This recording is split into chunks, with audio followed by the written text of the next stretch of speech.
Welcome back to Charlotte Mason Minimalist. This is Megan, and I'm going to share with you today what we will be using this year for Bible study. So, as many of you know, this is our third grade year with my only child. She is 8, and we're going to be using a gentle feast as our core curriculum for the year. Now, in a gentle feast, specifically in the morning time, there's a Bible study schedule. And it's very Charlotte Mason, and it works like this. So I'm just gonna randomly open to, I think this is the first week of school. So as you can see here, the Bible scheduled daily. One day we'll read from the Old Testament. So this is the second week of school, I noticed. One day we'll read from the Old Testament, one day from the New Testament, one day a psalm, one day a proverb, and then on Fridays we have free Bible choice. How we're treating that is we are going to follow that schedule, which will allow us to read all the way through Genesis in cycle 1, and it will also allow us to read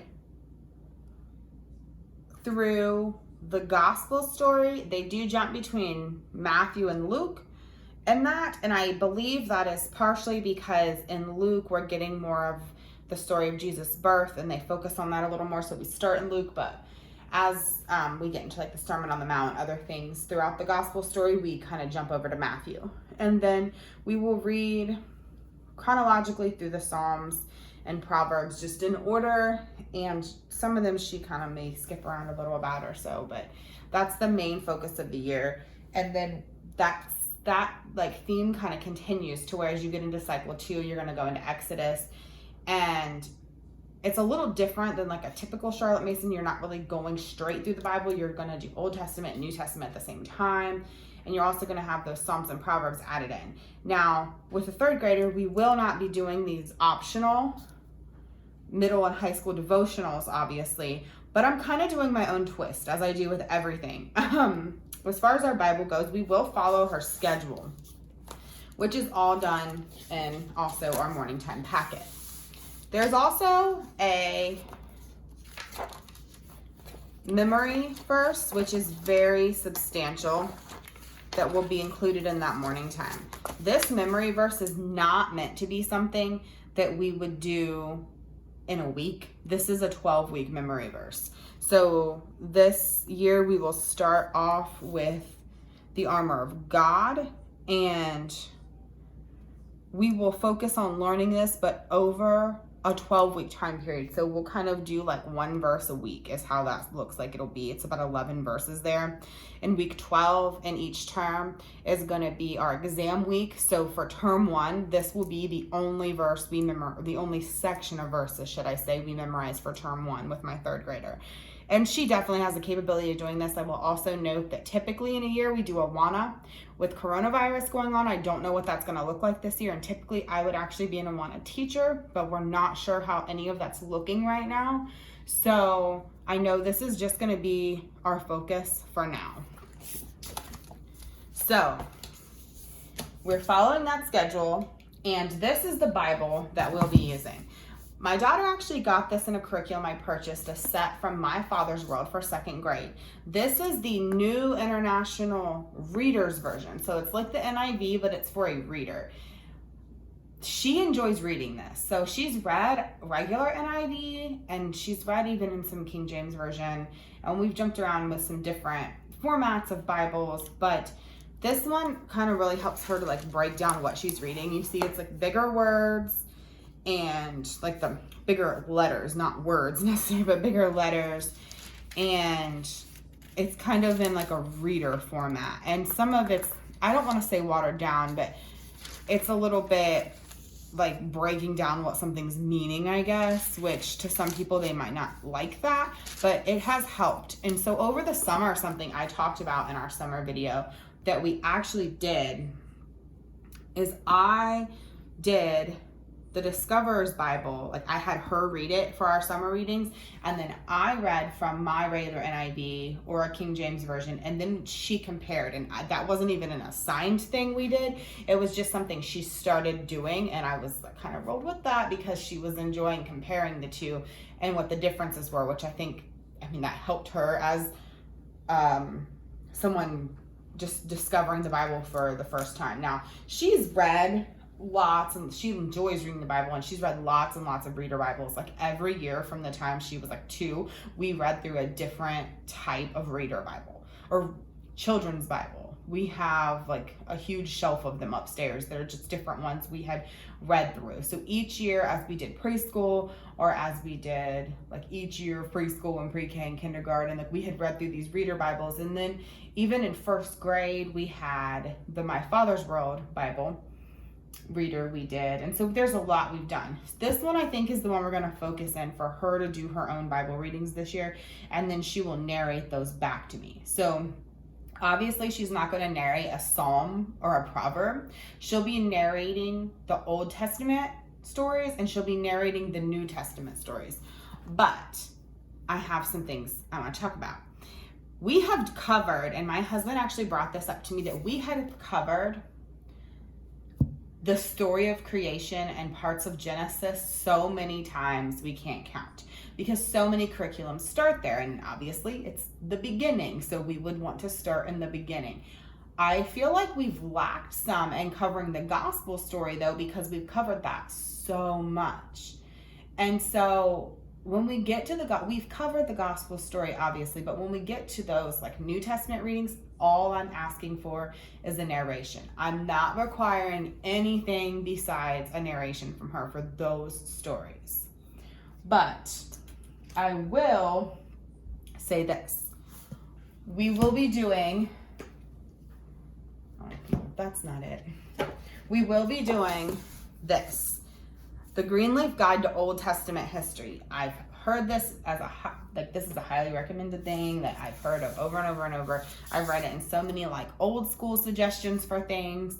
And it's really easy to navigate. So because we have done every craft I can think of, and we've done narration over and over and over of the Old Testament stories. It's one of the first places I ever started narration with her, was just to tell me back what I read in like the beginner Bibles, and we always started with like creation and read through them.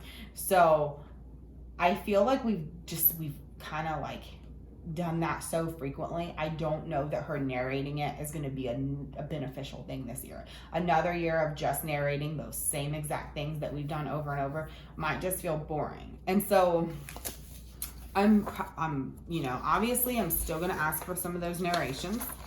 That's still something that I plan to do. And this kind of breaks everything down for you if you're not familiar. I picked this up for like $5 from somebody on Facebook. So there are a lot of different resources, but this is what I wanted to share with you.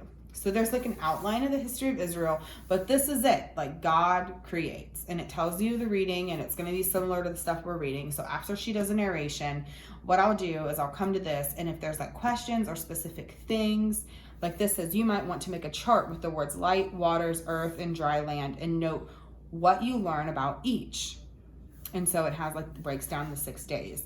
What is God's opinion of his creation? How often is this judgment repeated? So it's asking very specific questions, and it's kind of wanting her to look at the text and dig those out. Maybe with another, and I'm not saying like my daughter is like overly intelligent, I'm not like claiming anything like that. I'm just saying that maybe with another third grader that had never done so many narrations and so much Bible study, I would say that just doing narrations at this stage is fine. But for somebody who I feel like is just gonna like not absorb anything new because she's done that so many times, I felt like doing something like this was beneficial to her. This sometimes even gives us a reference to another book, to other outside resources besides this. There's like something to think about, questions, and this is remember the outline. So the way they do that is pray, review, read, narrate, discuss, and pray again. And that's the formatting they use. So you're going to pray before you do your Bible study.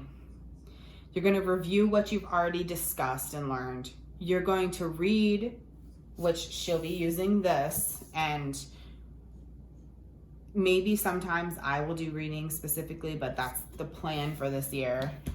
And then she will narrate what she just read. Then we'll discuss, and then we'll pray again to close out our Bible study morning time. that seems excessive. I'm only allowing for a 15-minute time frame for our morning time Bible study, and I probably won't include the prayer time in that. That's just going to be because I'm not going to like put a timer on how long we can pray, but our actual like review, read, narrate, discuss will be limited to about a 15-minute time frame.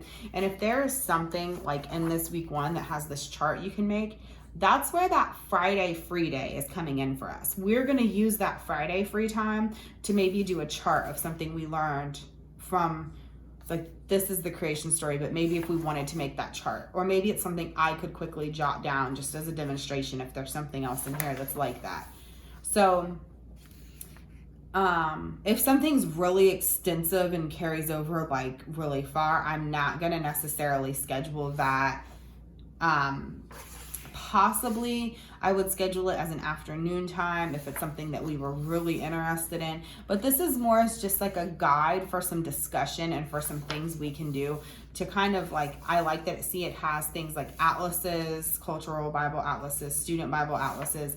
Some of those things I may purchase or get. Some of them I might not. Some of them I might, look at our church library or something and see if I can find a similar reference. So this will take us this year only through Genesis because, like I said, we're only scheduling Genesis for our Old Testament study this year. So when we get to, let's see, Exodus that starts here, well, this will be for next year. This will be for 4th grade, for the following year. And I plan on, like, as Julie Ross goes through with the Gentle Feast and she schedules through all of the Old Testament, this is what we plan on using, at least in our elementary grades, to kind of go through everything we're going to be covering using the Greenleaf Guide to Old Testament History. So that's not something a Gentle Feast schedules. That's something I'm choosing just for our personal Bible study and what works for us. And that was really important to me because I didn't want it to just be a reading, but I didn't want it to just be another craft thing, and I didn't want to just do narration. I wanted it to be something that was really incorporating like more discussion between my daughter and I in a more natural format. And I feel like that's what this is going to give us. So I'll let you know how that goes as we go further into the year. Something else, I picked this up from maybe like thrift books. It's the Victor Journey Through the Bible. It tells you on the front, it helps parents, teachers, and church leaders to better understand favorite Bible stories. It enriches personal Bible study, family devotions, and lesson preparation. It provides Bible background information at your fingertips. It brings Bible times to life in full color, and it communicates in an easy-to-read, user-friendly style for all ages. So, you see it's used, but that's like the only page that was messed up here. So this is like harder to find now, and I always remember seeing it when my daughter was younger when I would look at like book lists and different things. So you can see it's very age appropriate, but obviously it also referenced like teachers and Bible school teachers can use it, and people that are doing just like family Bible devotionals. So I like that it has a lot of cultural reference. It has like references to like the math used, things to just that time period in history, historical references, and it really helps you to understand what you're reading. It has maps. There are a lot of charts and things in here. So obviously this is another one of those resources that we can say we're going to use over a period of time. I'm not positive what that's going to look like for us. I'm thinking that maybe what it's going to look like is we're going to kind of focus on that Old Testament history for the more in-depth study, since this is one of the first times I'm asking for a more formal narration of the gospel. When we've covered the gospel in the past, I didn't present it in a way that I was asking her to narrate anything, so I may just kind of treat the gospel story as narration this year instead of doing like this more in-depth study. But I don't know, like as time shows, we'll see. I'm sure there are certain things I may want to reference, and this may just become a reference for all of our main Bible study as far as the story portion goes, which would be our Old Testament and New Testament studies. And that might just be what this becomes. I love all the charts. I'm just kind of doing a flip through for you to see. And it's a pretty thick, pretty substantial book. So I really enjoyed flipping through this and seeing what was here. And that's definitely going to be a large portion of our Bible for this year, is referencing. It's more of a reference book. It's more of like something that we'll just come back to again and again. So that's what I have planned to use this year. Now, I wanted to share with you some of the things we've used in the past that may get pulled back out, or just what has worked for us in Bible time, in Bible study time. Because sometimes I think it can be more helpful to know what someone has used and what has worked than to know what they're using going forward. Because to say what I'm doing this year, I may not know how that's going to work yet or what it's going to look like. But the things we've used in the past that have worked for us, I want to share with you. So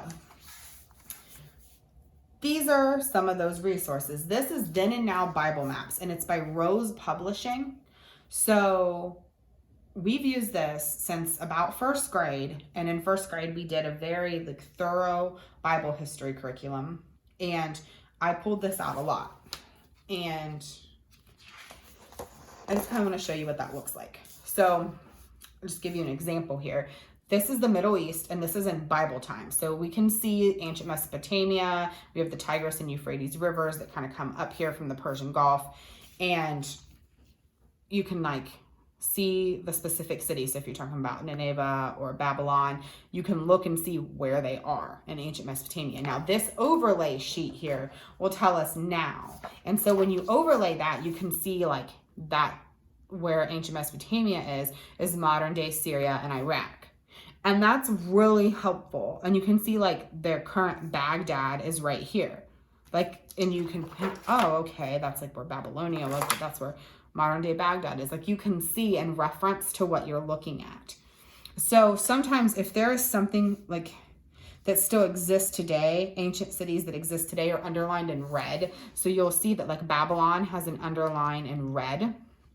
So it's still there today. And there's a question mark next to it that says the Tower of Babel. That's a possible location for the Tower of Babel in Babylon. So I thought that was really cool. We've used it a lot. There's tons of different maps in here. There are then and now maps. There's also a lot of this is all of Paul's journeys. There's a ton of different references in here that we've enjoyed using, and this has the Holy Land in the Old Testament, and I like how it has Egypt. We covered a lot of that last year, but then when you go, you can see the reference, this is Egypt, but then these are the 12 tribes over here. And then when you overlay this is it has multiple, so this is showing you 1020 BC United Kingdom, but then I can lay this one over it and it's 900 BC, it's the divided kingdom. And so you can see how, and then this is modern day now. So you have all of these layers of what was happening from this time and then going forth throughout history.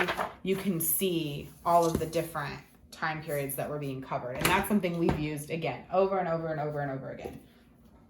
So another resource we used in first grade is this Bible notebook. Anyone who has used My Father's World or looked into it probably recognizes this Bible notebook. We did this as part of our language arts curriculum, and we really enjoyed it, but we didn't finish that year. So I kind of leave that as a disclaimer that we did not finish My Father's World Learning God's Story year. I think we got to about week 20, but my daughter was very advanced in her reading, and we were doing a Bible reader, and it started getting very tedious because she was reading coming out of kindergarten at about a fourth grade level.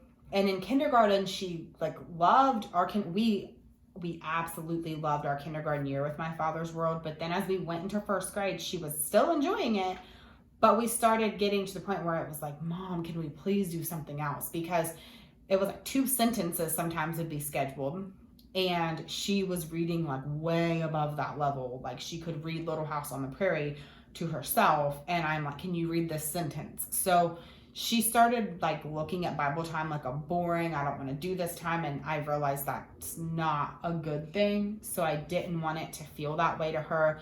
And we pulled the reading portion. And then I did still continue a little bit in our Bible notebook after that. But even like it kind of fell off because we had so much other stuff going on because we had moved up in reading curriculum. And so we kind of just started reading from the Bible as our Bible time that year. But I want to share this because we love this resource. And for somebody that has a child that is on grade level, and what I mean by that is you have a typical like phonics level of a first grader. My Father's World had a great program. If you have just a typical need to teach phonics of a regular first grade level, it was a great program.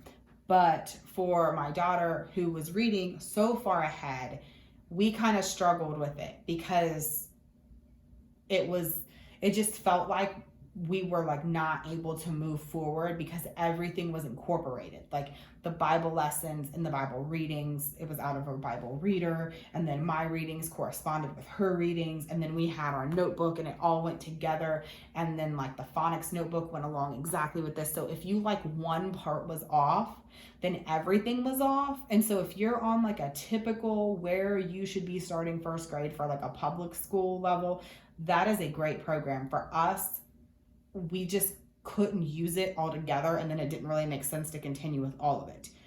So I want to share this resource though. This is her creation day.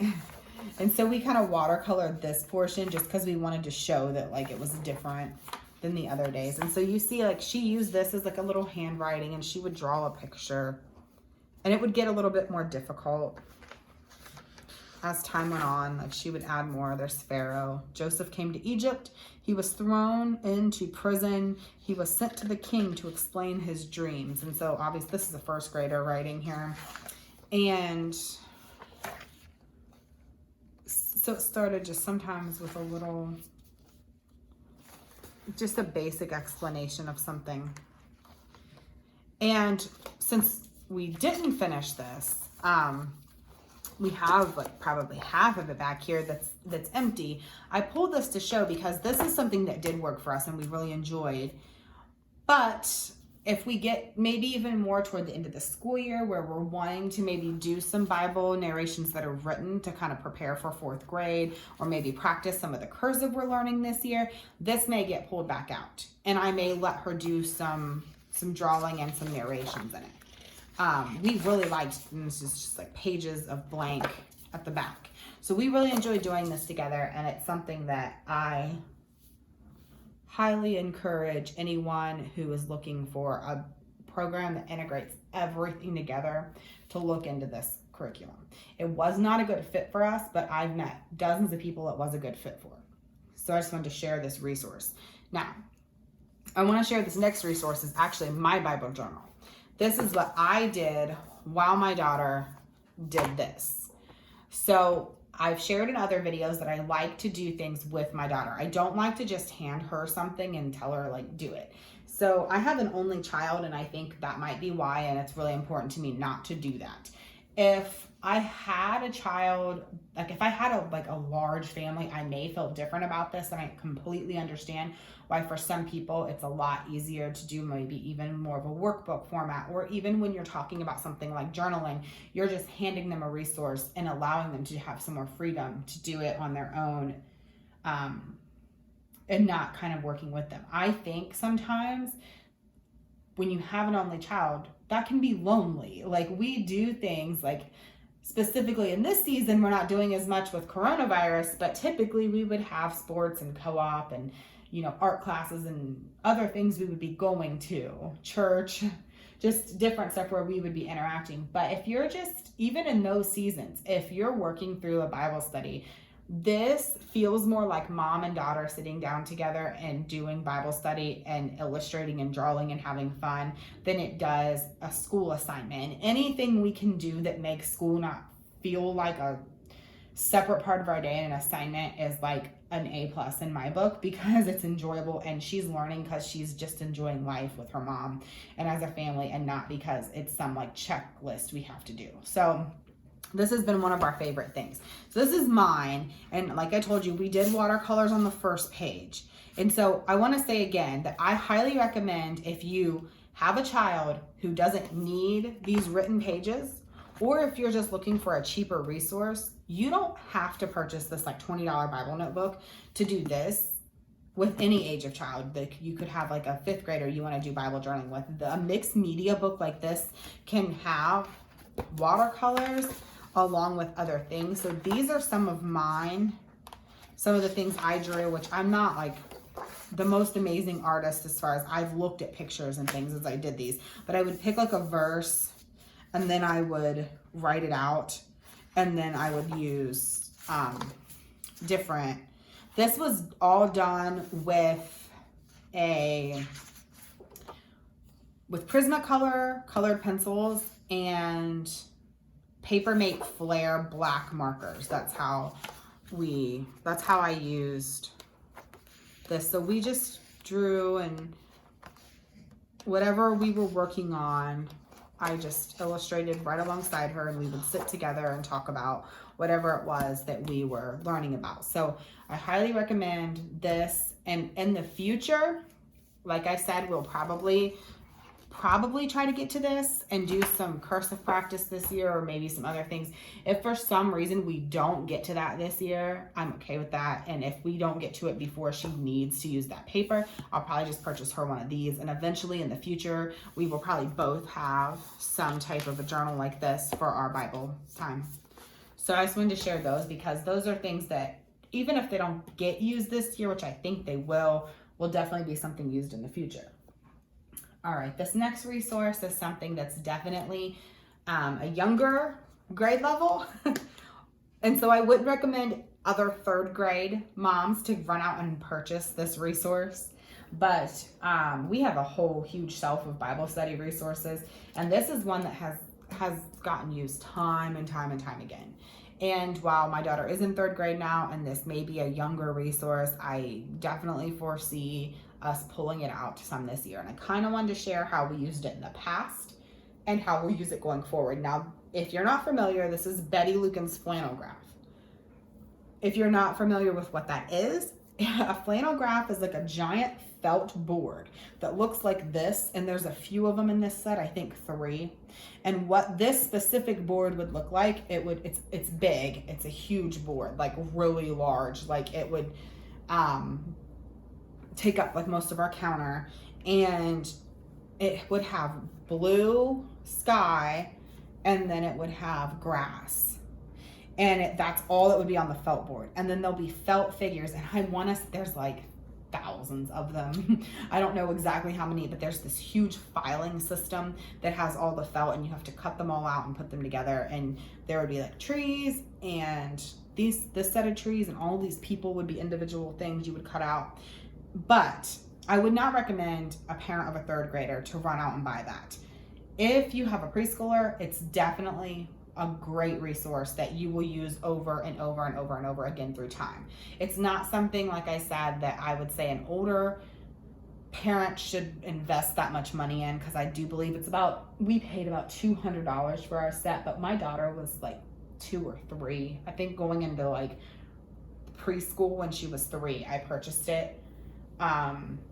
She's never went to a typical school. We've always homeschooled since I called it top school when she started when she was 2, and it was very, very, very relaxed, like 15-20 minutes a day of like letter work and different like just intentional. I would call it more intentional parenting than I would school, but we always had like a plan going into each year for preschool and pre-K, and every year we did stuff. I kind of had like a plan. So I went through and we did like top school, preschool, pre-K before we ever even got to kindergarten, and kind of had like, I wanted to kind of get a feel for a rhythm in our life, and this was part of it when she was 3, and we've pretty much used it since. So on the back, it shows some of the others. So the main one that we use would be this one that has, oh, that's right. So it is actually water, I believe, and sky, and you put an overlay of grass. I completely forgot about that. And then you can create a river by putting these 2 pieces. So everything you see is just going to be, there's another one that is just purple. This is a mountain and desert overlay, but the whole board is just purple. And then this board is a lighter color. And I think this does actually have the tile at the bottom. It's like a light color with tile, so it's like an indoor room. And so there are like dozens of different ways to do this. And so let me show you here. I believe there are, this is like all of the characters, so you can see these are like, all of these list the different characters. There's 182 different lessons. So with a preschooler, if you have a preschooler, this could just open and go. Like you can just open this and you would go and you would find right here. So this is Elijah on Mount Carmel. So you would go and you would find this list of all of these different figures. So this is like a code, and each figure has a number in the filing system. You would find those, and then you would get the board out and you would kind of act it out as you read the script that's here for your preschooler. I did that with a lot of our lessons, and I used different things for preschool curriculum, but that was one of our main Bible resources we used throughout those few years. So what I will add that kind of want to tell what we do now. So over time, I mentioned that we have done narration. So over time, I got to the point where I didn't need that anymore. So what I do when we pull this resource out now, and what I would recommend for someone that still maybe has one of these sitting around from a preschooler that has been helpful to us, is like, I'll just open and show you an example. Let's say this is what we're narrating, Jacob's dream. I will go to this list here and find these specific felt pieces, and I will pull them out. And then after I read the story, I'll have this sitting there for my daughter, and she'll set it all up for me, and she'll use this to narrate. So that's a fun way for somebody my daughter is very animated. She's like, I guess dramatic would be a good way to say it. She likes to act things out. Sometimes she'll get up and act out a narration, or other times, she has a puppet theater and she'll act things out. And so this is one of those ways that has come across in our Bible narrations, that we have that resource. And so we've used it that way. And so I just wanted to bring that up because I know some homeschool moms who like got past preschool and this kind of just gets thrown away, not thrown away, but like put away or donated or shoved away. And it's not something I would schedule, and it's definitely not something I'm going to write in any kind of planner or schedule. But if there's a story that I know she knows really well, sometimes that's fun, because like, for instance, let's say we're doing the story of Jesus' birth. Like, she's probably narrated that a few times, and I know she's read it a million times, and we read it at Christmas every year, and she knows that story. So this would be a fun thing to do on a day like that. Like, pull out the flannel graph and the resources, the different flannel figures for it, and let her tell it in like a more animated, like it's a play format, because that makes it fun for her. And she's not just like rote telling a story in a way, because like once you tell a story so many times, sometimes it takes some of the fun out of it. So you have to find something new, and that just gives it a whole new element. So that's something I encourage. If you do have an older child that is anything like my daughter, that's a good way to use this. If you have a younger child, like preschool through first grade, this resource is great for like Bible story, just telling these Bible stories. That's a great resource. If you're a Sunday school teacher, this is a great resource. If you're just looking for something to kind of like help children understand Bible stories with a visual learner, this is a great resource. We are visual learners in our home, so I encourage you to check that out. Or if you have an older kid, to use it if it's sitting on your shelf. This is something that we've used in the past also. So I'm sure you might notice that some of these pictures slightly resemble some of the pictures that I drew in my mixed media book. I didn't copy these, But as we were working through the resource drawing with children, we were encouraged to find just like black line drawings of things to help us with drawing. And this was one of the things we found. So as we read a Bible story, we would use this. It's actually a timeline. It's supposed to be a timeline, but we actually used it to look at the pictures, and they're done in such a way that I could look at that and copy it. Like I could not copy it like I'm tracing, but copy it with my felt tip and look and be like, okay, I know how to draw that on my watercolor, my mixed media drawing. So that's one way we used it. So something I'm considering this year doing, because like I said, we are going to be using the Greenleaf Guide for our Old Testament studies. And we've kind of in our Book of Centuries done all of those Old Testament studies. In our Book of Centuries, as we worked through our